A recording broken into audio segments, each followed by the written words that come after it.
Okay, the title of the story is Strange Encounters. The lady that's telling the story, she is talking about a friend of hers named Deborah, and how um, Deborah and her husband uh,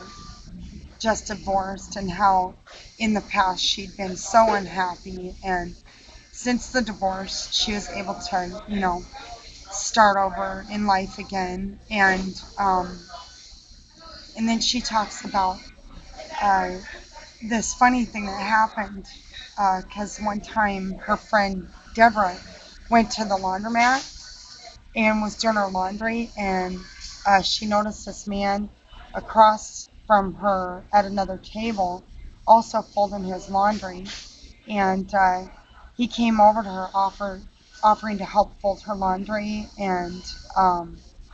a big bedspread that she had, and she said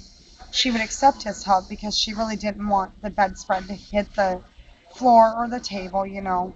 to keep it clean, and anyway, and as they got to talking and stuff, they talked about,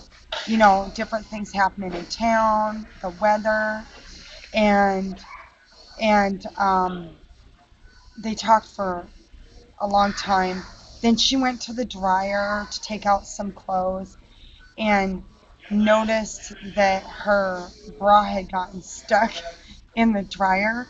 Um, and she was awful embarrassed by that. And and anyway, and he asked, hey, can I give you a hand there? And she kind of was embarrassed about it, but anyway, he crawls into the dryer and he gets her bra unhooked and hands it out to her, and she thanked him for his kindness of getting it out of the dryer, and anyway, they continued to talk a little bit, and then when their laundry was all finished, they said their goodbyes and went on their way, and when she arrived home, she gets this phone call from this business lawyer, um,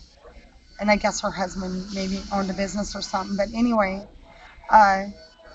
sh uh, the lawyer starts saying that he needs to speak to her husband, and she said politely, "Well, um, my husband and I have been divorced for a short time now, and he doesn't live here anymore." And the lawyer goes on to say, "Well, I really need to speak with him," and she says, "Well, I'm sorry." And then the lawyer all of a sudden says, "Well, have you gone to the laundromat lately?" And she says, "Well, yeah, of course, why?" And everything, and then as it turns out, the man on the phone, the supposed lawyer for her husband, ends up being the guy at the laundromat that she met, and so they talked for a couple of hours on the phone, and thought it would be best that if they wanted to be more than friends or whatever, they would have to wait until the divorce was finalized in a few weeks. And she politely agreed, and um, and after the divorce, they got together and was talking again and going to the laundromat, and ended up becoming sweethearts. Thank you. That's the end of the